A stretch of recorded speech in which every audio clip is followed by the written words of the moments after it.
Now, New York bans most flavors of e-cigarettes. Plus, we spoke to student government to find out what caused the changes in leadership for the Bonaventure newspaper. Also, September is Suicide Prevention Awareness Month. What resources are available to you in Cattaraugus County? SBU-TV starts now.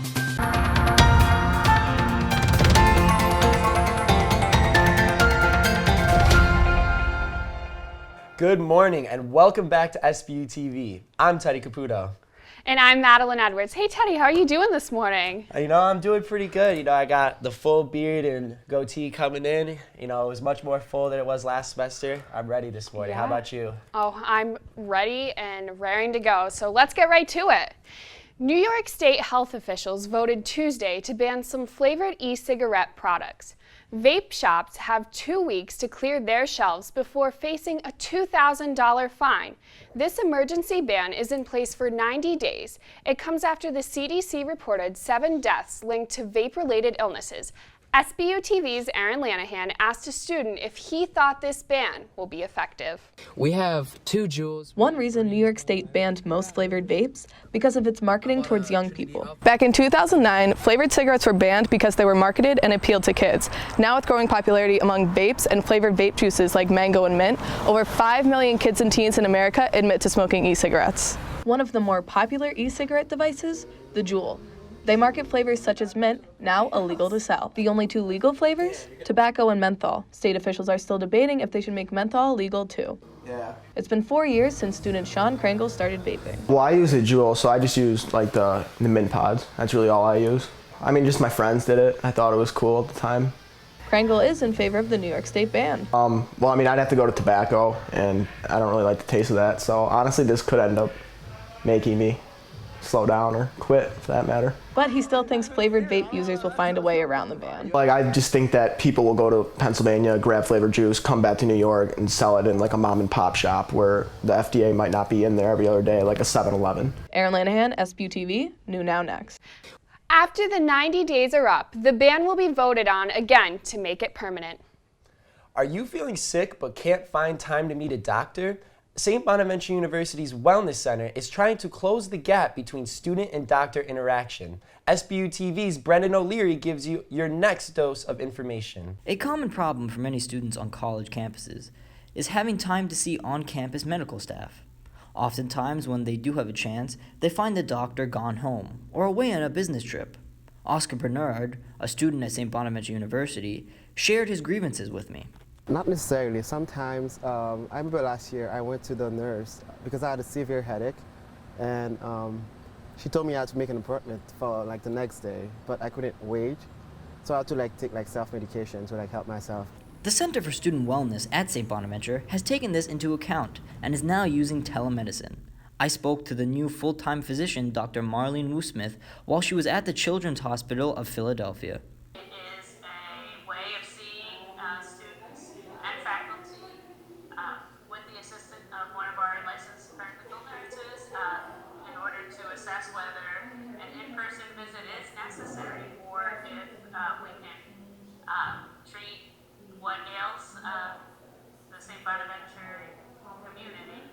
Telemedicine uses a computer system that allows doctors and patients to interact and discuss possible treatments and ailments. I'm here at St. Bonaventure Center for Student Wellness, where I'm about to take a fake exam with telemedicine. With the assistance of a nurse, a doctor can look into a patient's mouth, see their ear canals, and hear their heartbeat.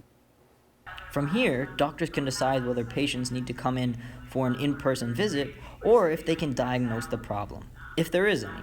This has been Brendan O'Leary, bringing you New Now Next, SBU-TV. Unavailable in person, the Wellness Center will be using a HIPAA-secure platform called Cure Companion. Last week, St. Bonaventure officials removed Carol McNall as active advisor of the BV, St. Bonaventure's student-run newspaper. SBU-TV's Amanda Oliver tells you the details behind this decision. On September 11, 2019, the BV released a statement regarding the printing issues and removal of former advisor Carol McNall. The Olean Times-Herald's printing contract with the BV had increased, leaving their budget short. In an attempt to close the gap, BV editors reached out to alumni to find a willing donor. The BV broke a budgetary policy enforced by Rob DeFazio, SGA's budgetary officer, by not filling out fundraising forms beforehand. The BV met with SGA executives to resolve the issue and confirm budgets. During this time, active advisor Carol McNall received a letter from DeFazio and SGA president Laura McCormick dismissing her of her duties as the BV advisor. I'm here inside the Bonaventure, where no comments are being made right now. I reached out to former advisor Carol McNall and the BV editors, and neither were comfortable to comment at this time. I spoke with active BV advisor Dean Schimble and SGA president Laura McCormick about their thoughts on this situation. It's a difficult situation for everybody involved. Hopefully we'll come to a resolution that the students are happy with and that Student Affairs is comfortable with, and be able to move on. As SGA, we are working hard to make sure that all of our clubs have everything they need, and we want to make sure that they are running successfully. And everything that has happened has been within SGA power, and we are trying our best. Vice President of Student Affairs Katie O'Brien is handling all further actions with the BV situation. Amanda Oliver, SBU-TV. Plus, many Bonaventure faculty and alumni voiced their frustration over McNall's removal, including one alumnus who decided to pull her annual donation. I spoke with her to find out why.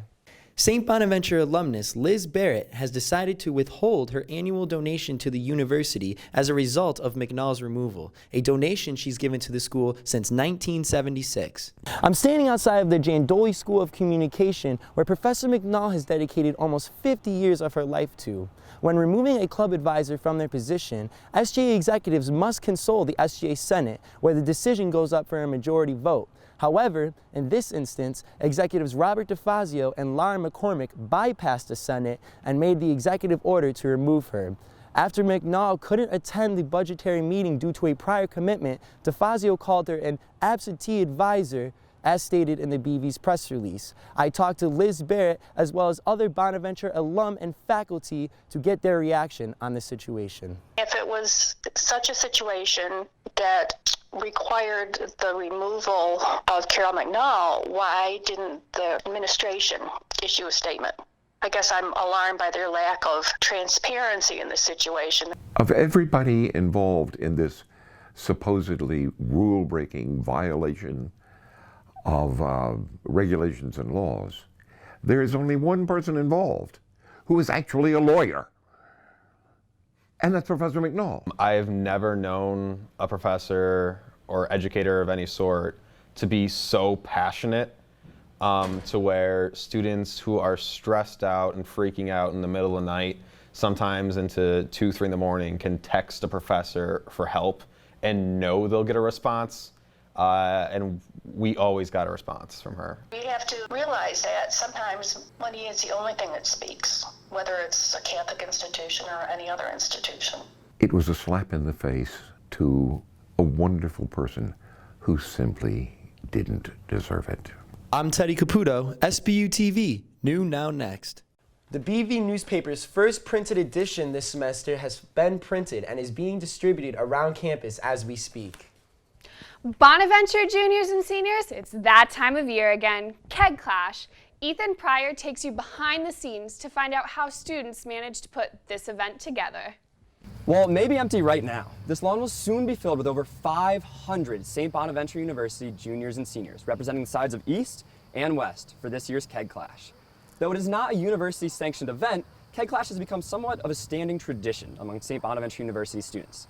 Although there have been some issues in the past, Allegheny Police and the university students have agreed that as long as there's a liquor license in place and the party remains under control, the tradition can live on and the party may continue.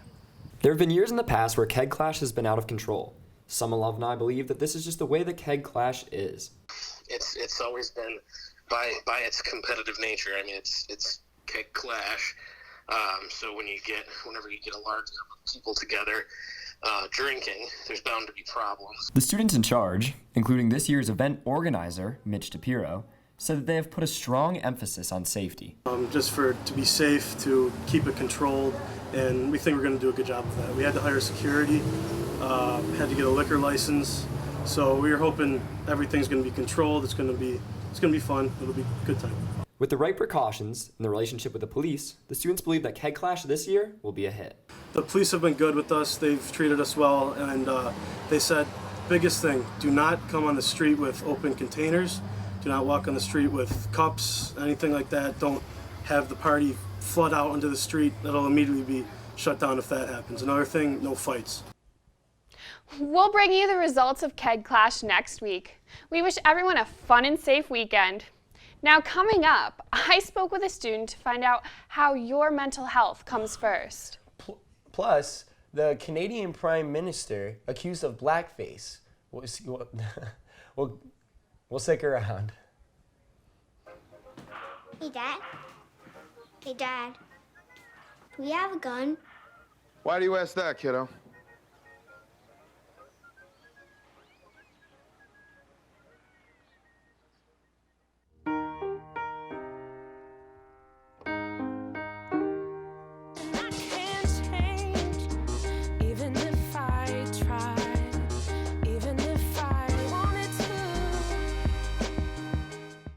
You told me not to talk to strangers. You told me not to cross the street without looking both ways. You told me not to touch the stove. You told me not to do drugs. You told me not to drink and drive. You gave me so many messages about how to stay safe. Why didn't you keep me safe by properly storing your gun?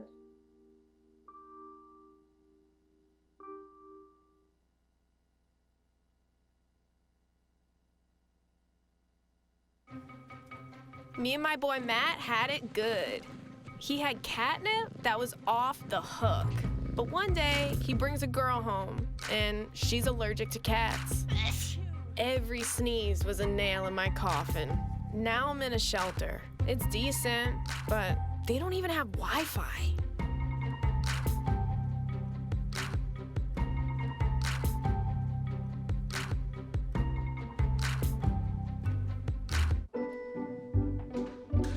What are you looking for?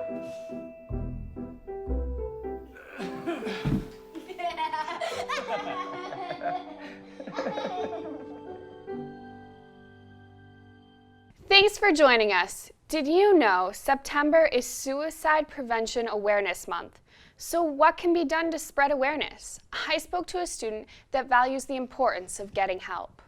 I was in high school and I went through a very traumatic experience. St. Bonaventure Junior Emma Kostenbader found through her experience how important it is to talk to a professional when you need help. She's seen different counselors and found value from her experience with all of them. It's very, very important for someone like me, for someone who went through something like I did. It is very, very important to know that you're not alone and that the only people that have your back aren't just your peers and aren't just your family. There are people who are specialized in these discussions and can help you kind of make you feel better internally. She emphasized how important it is to spread the message of suicide prevention and that we can show people there are other resources. If you know someone who's struggling or you're struggling yourself, feel free to reach out to the Wellness Center on campus, which is located on the first floor of Doyle Hall. Off campus, there's the Olean Counseling Center that also houses the Cattaraugus County Suicide Prevention Coalition. Coordinator Amy Mann told me why the cause is a group effort. Suicide is not an individual responsibility, and there is no one person that's going to be able to save anybody. She also said the risk factors include loss, changes in mood or behavior, and increase in drug and alcohol use. The coalition partners with Bonaventure. They hold programs to train the community on suicide prevention awareness. With SBU-TV, I'm Madeline Edwards. The American Foundation for Suicide Prevention Awareness hopes to decrease suicide numbers in the U.S. by 25% by the year 2025. Canadian Prime Minister Justin Trudeau in hot water after photos and a video emerge of him in blackface. As of now, 2 images and a video show Trudeau in blackface, the images being as recent as 2001. The Prime Minister cast himself as a spokesman for Liberals, supporting women's rights, welcoming immigrants, and fighting against climate change and racism. With these images surfacing a few weeks before Canadians go to the polls this October, Trudeau's re-election campaign took a massive hit. Many voters now think he isn't who he presents himself to be. Representative Tom Reed in stable condition after a fall at Capitol Hill. Reed fell Thursday afternoon in the Cannon House office building at Capitol Hill. Here you can see a video of Reed being escorted out of the building on a gurney. The 47-year-old Republican was waiting for a television interview on Fox Business Network when he suddenly collapsed. Aides, Capitol Police, and others attended to Reed. They took Reed to George Washington University Hospital for evaluation. A spokesman for Reed said that Reed was doing well and everything looks good right now. Texas experiences floods as Tropical Storm Imelda hits its southeastern coast. So far, 2 deaths reported as Imelda tears its way up southeastern Texas, flooding highways and houses. The storm caused a wall to collapse at the Houston Galleria. Houston Mayor Sylvester Turner urged drivers to stay off roads while floodwaters recede. High water rescue crews made their way through flooded neighborhoods and rescued people trapped in their cars and homes. Up next, we clean up Olean. Also, Teddy, have you noticed all of the new parking lots on campus? I have been noticing the construction going on. Yeah, well, stay with us to find out what students think of these renovations. What are you looking for?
Welcome back. A new parking lot under construction on the St. Bonaventure campus sparked controversy among current students and alumni.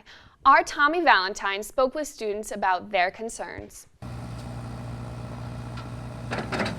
It's the third parking addition the university has made since the summer. However, the newest lot outside of Doyle Hall has led to the removal of the St. Bonaventure bushes. For some students, the extra parking is not worth the loss of such an iconic feature. It was just a nice flat area, and it was beautiful. When you drove in, you just saw the hill open up and it said St. Bonaventure, and it was so gorgeous, you know, and now that space is gone and being made for like just a parking lot.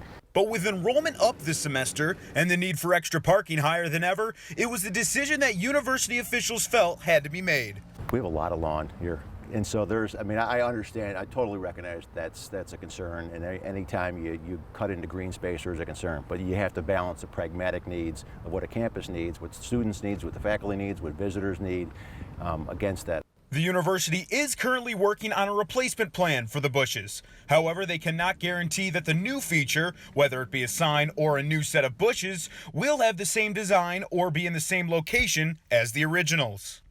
Now you can see where the original St. Bonaventure bushes were located, on the hill just in front of the University Chapel. Missile has informed me that the school will speak with a landscape architect to determine a potential new design and location for the new set of bushes. The new lot will serve primarily as extra parking for the Riley Center and the Quick Center. It has not yet been confirmed if the lot will be available for student parking. Tommy Valentine, SBU-TV, New Now Next. Missile could not comment on the total cost of the 3 parking additions. The new lot is expected to be completed by the end of the fall. The streets and parks of Olean are in desperate need of a cleanup, and you can help. Olean Councilman John Crawford. Olean Councilman John Crawford started an annual cleanup day that will be held this Saturday the 20th. It is associated with National Cleanup Day. Crawford's fellow councilman Kevin Doherty shared the idea behind this event. John Crawford sparked the ball running on this one with National Cleanup Day coming up, this Saturday, September 21st.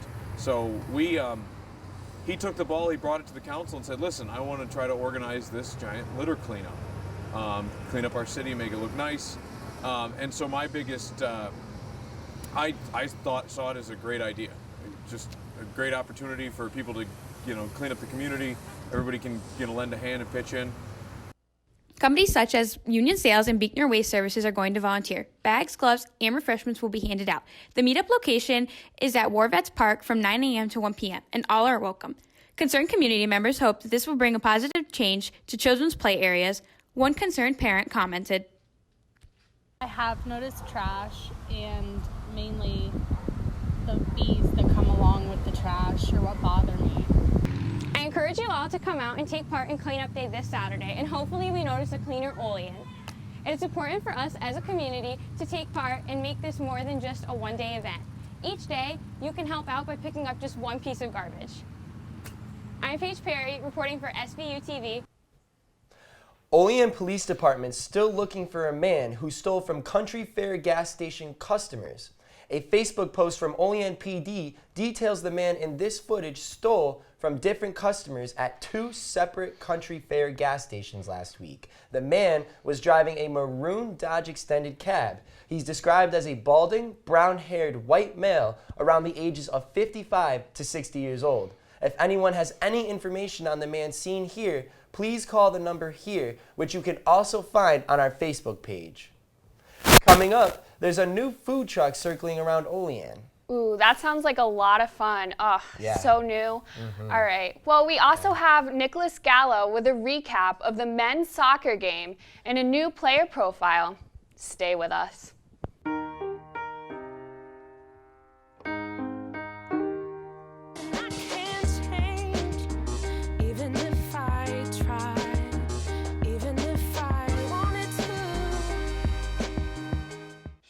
The Dog's Way Home is the story of the extraordinary lengths a dog will go to in order to get back to their family. Every year, millions of dogs and cats end up in shelters and rescue groups. We found our Bella at a shelter in Tennessee. When you adopt a shelter pet, you discover they're all pure love. Adopt pure love and help a shelter pet find their way home at theshelterpetproject.org. 1 in 3 adults has pre-diabetes. 1 in 3.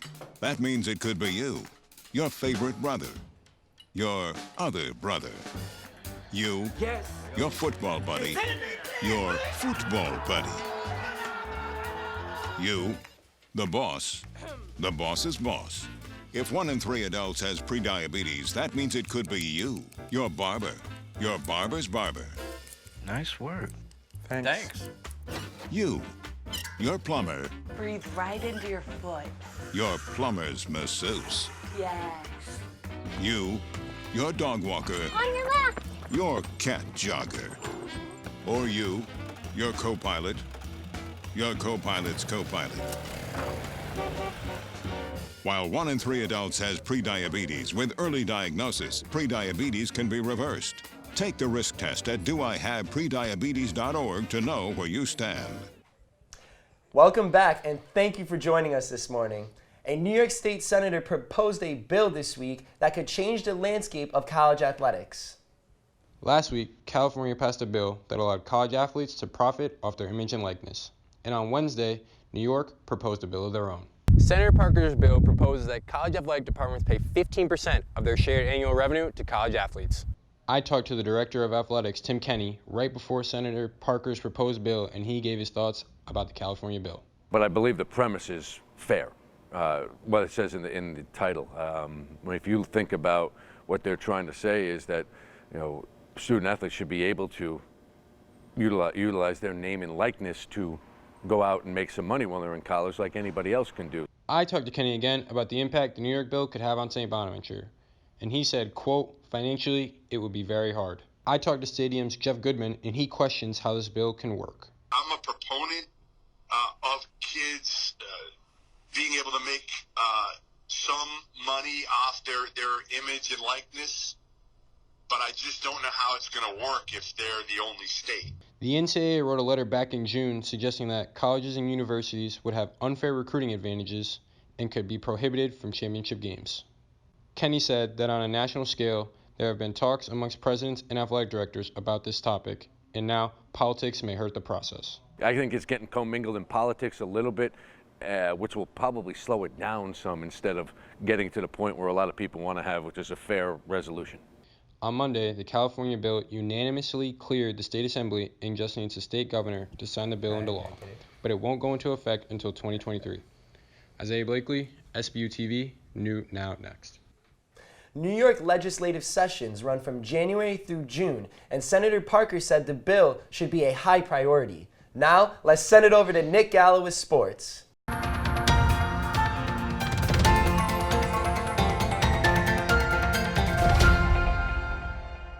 Thanks, Maddie and Teddy, and good morning, everybody. Welcome to SBU-TV Sports. I'm Nicholas Gallo. We have an exciting sports section for you this week, so let's jump right to it with our player profile. Head coach of the St. Bonaventure men's rugby team, Andrew Tui Osborne. Osborne has built St. Bonaventure's rugby team into the 13th ranked team in Division 1A. From 2006 to 2008, Tui played for the U.S. national team. From there, he coached Life University to 2 national championships. And since being hired at St. Bonaventure in 2015, people would consider his program being successful. This weekend, Bonnies will be facing off against the Notre Dame College of Ohio this Saturday, as they are currently ranked 18th in the Division 1A.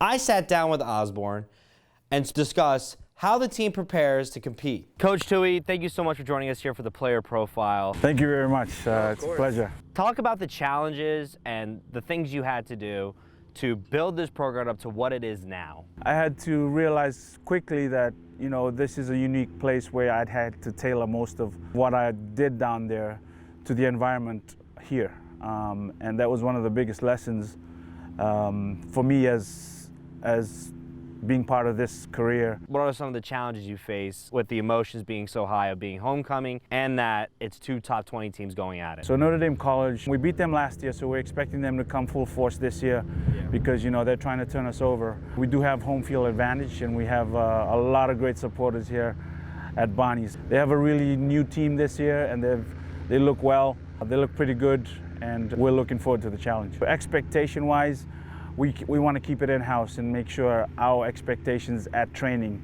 is high. Our expectations in the weight room is high. Our expectations in anything we do off the field is high because we truly believe it transfers over. Coach, thank you so much for joining us here at the Player Profile. I really appreciate it. Thank you very much. Strike the packs of wolves, strike the wolf is up. Hey, yellow, rise on 3, 1, 2, 3, Bonnies! The Bonnies will be looking to get a win and move up in the ranks on Saturday, 1 p.m. on the Mara Athletics Complex. Men's soccer faced off against the Little 3 rival Canisius this Tuesday. Let's take a look at a recap at some highlights. It was a fast-paced game in which Bonaventure's Isaac Boma started the goal scoring. This passing display by the Bonnies led to their second goal by putting the game out of reach in the 79th minute by Jacob Dyke. Goaltender Trevor Wilson got the win in net, stopping all 3 saves he faced, including these terrific saves. Bonaventure's Frederick Hansen added a 3rd goal in the 88th minute to give the Bonnies a 3-0 victory. The men will be opening up conference play this Saturday against VCU on the Mara Athletics Complex at 7 p.m. That's all we have time for sports. Now tossing it back to you, Teddy and Maddie. Thanks, Nick. Have you noticed a bright orange truck around Olean? That's the Hungry Burro food truck that just opened 3 months ago. The Hungry Burro food truck opened this summer. Owner Zach Horn says the goal of the truck is to supply food to the area that is not already accessible. Generally, our menu is based in CalMex, so it's a California Mexican, fresh food, fresh flavors. We try to infuse some Southeast Asian flavors into our proteins, basically supply food to the area that is not readily accessible now. The food truck scene took off in Buffalo in 2011, where they now have about 60 food trucks in rotation, according to the Western New York Food Truck Directory. Olean can now say they are a part of this scene. Horn says they get foot traffic between 80 to 120 people depending on where they park during the day. You can find them in places like the front of the Olean Mall, or the radio station parking lot right in St. Bonaventure's backyard. Well, the Hungry Burrows generally open from 11 a.m. to 2 p.m. for lunch and 4 p.m. to 7 p.m. for dinner. Yeah, I'm getting hungry. Just yeah, thinking about definitely. it, so I might have to go, honestly. Yeah, definitely. I went. It was pretty good. So thanks for sticking with us this morning. To stay up to date with the latest news, stick with us on our Facebook, our Instagram, and our Twitter. I'm Madeline Edwards. And I'm Teddy Caputo. Have a great and safe weekend, everyone.